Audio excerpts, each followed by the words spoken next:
Former US President Donald Trump's indictment by a New York grand jury has thrust the country into uncharted political, legal and historical waters. It is still unclear how the criminal case will unfold because we don't know the exact charges he faces, which will be opened later tonight. Remember, former United States President Donald Trump has arrived in New York ahead of his arraignment at the Manhattan Criminal Court today. Trump is the first former and current president facing criminal charges. Security has been beefed up around Trump Tower and the roads have been blocked near the Manhattan Criminal Courthouse. Trump faces as many as 30 counts related to business fraud following an investigation into a hush money payment to adult film star Stormy Daniels that dates back to 2016 elections. Stormy Daniels has also alleged she had an affair with Trump in 2006, which the latter has denied.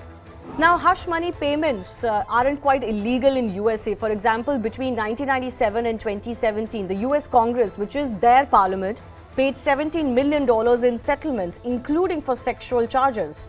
Ahead of the indictment, prosecutors were weighing in whether to charge Trump with falsifying business records of the Trump Organization for how it reflected the reimbursement of the payment to Cohen, his former lawyer, who said he advanced the money to Daniels. So it's more a technical financial issue.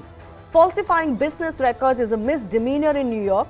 Prosecutors were also weighing, and this is what we have to wait to see later tonight, whether Trump will be charged with falsifying business records in the first degree for allegedly in the intent or with the idea to commit another crime or to aid or conceal another crime. That then falls under violation of campaign finance laws, and that becomes a Class E felony, carries a sentence of 1 to 4 years. To prove such a case, though, prosecutors would need to prove that Trump intended to commit a crime. Meanwhile, Trump himself has blasted the indictment, vowing to defeat the left and crooked Democrats. He said in a statement, and I quote, "I believe this witch hunt will backfire massively on Joe Biden. The American people realize exactly what the radical left Democrats are doing here.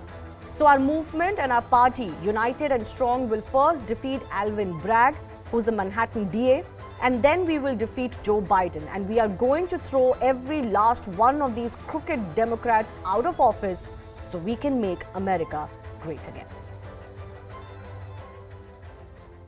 I'll travel around anywhere on the East Coast to see him. He does his all for us. I'm going to give my all for him. You know, I'm not giving up. We need him back. This economy's a joke. I went shopping last night and I broke my bank account, so it feels like the right thing to do. You know, he's got enough supporters, but he could always use more, and it just means the world to me. It makes me feel like I'm a part of something too. Now he turns around purely for political purposes and indicts a former president on misdemeanor offenses that they're straining to try to convert into felonies.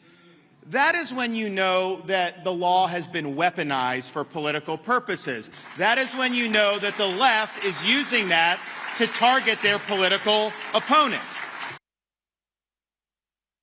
I think the American people see that. It's the very essence of the abuse of the prosecutive function, which is pursuing a person rather than pursuing a real crime. The case, based again on what's being reported, the case lacks any legal basis.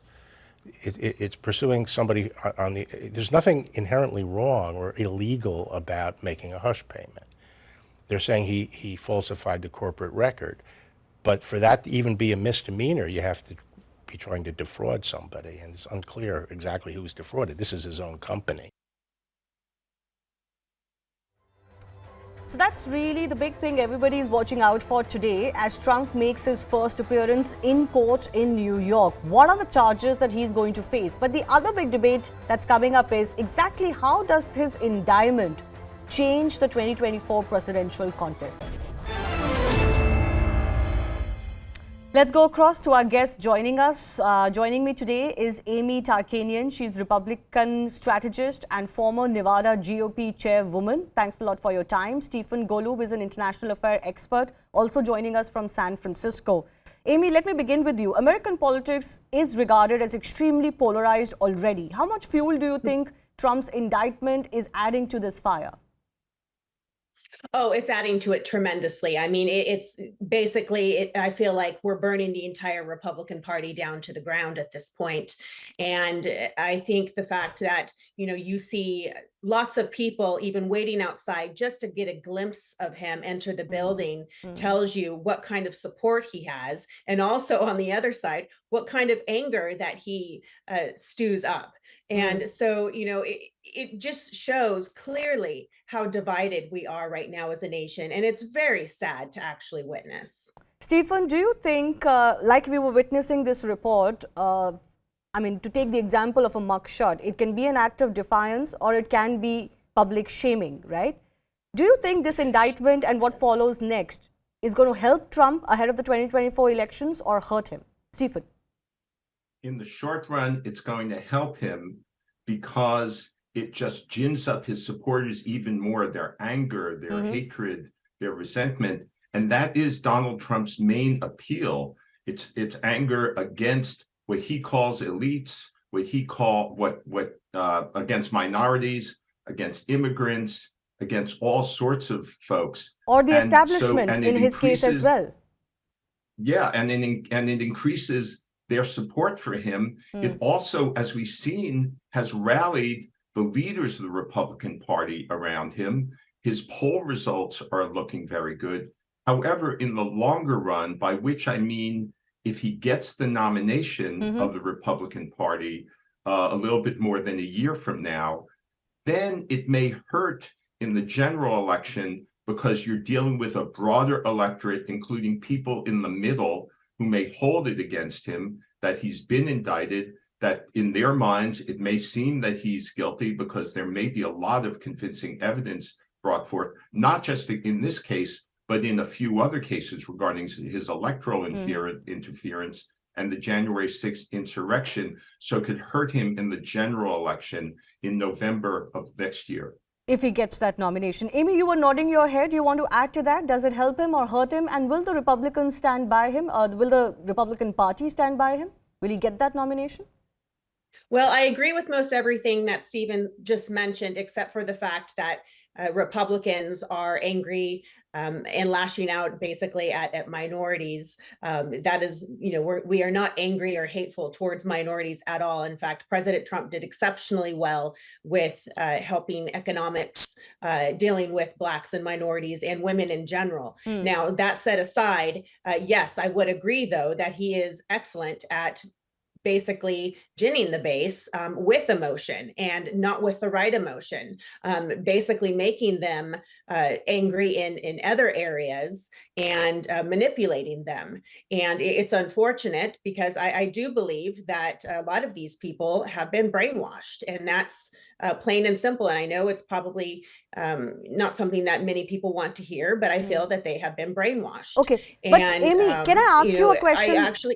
Can I ask you a question though? Because, Stephen mentioned that, when he gets to that election, there could be a feeling that he's guilty. On that guilty aspect, I want to ask you that hush money is not illegal in America. There have been accusations, worse accusations against former presidents in America than what Trump is, accused of with Stormy Daniels. The Congress itself has paid millions of dollars in settlements. Does that not strengthen Trump's argument that he's being victimized only because he's Trump? Sure. Well, yes. Now, however, he's not the first president, as you just mentioned. Paying hush money is nothing new. However, we do have social media, and he is notorious for actually being quite crass and speaking very openly about his philandering in the past. And he's gone on interviews with radio personalities and spoken very openly about his misbehavior. And so it's an accumulation that I believe the Democrats are going to capitalize on with this scenario in showing that he is not a good person. He's not a good human being. And they want to continue this black eye through the election. So some people are actually thinking maybe the Democrats want him as our nominee, and that's why they're assisting in this area. Because the MAGA base, they are going to dig their heels in. This is their man. He can do no wrong. And, so if they have somebody who is so black and blue, who is so bruised up, who just seems to be a terrible human being, and they can continue to paint that picture, then that's only going to help if President Biden decides to I like the rerun, way and you he can frame do that answer, what he did the because first actually time and he's stay in the not basement. he's not on trial for being a bad human being. That's But really the interesting aspect. But that's here. what they're going to paint him Exactly. to be So as. that's exactly my point, that the optics of this so-called trial is to paint him as the bad guy. But it will be interesting to see, Stephen, what charges are they eventually able to bring up to against him, because those charges are going to be purely of a financial nature. But I do want to ask you, will Alvin Bragg and his team be able to mount off those accusations that this is purely a witch hunt that helps Trump in his narrative? Yes, I think they'll be able to rebut that. We won't know for sure until, as you mentioned, the charges are actually brought to light, as well as probably the evidence, or initially presenting the evidence later today.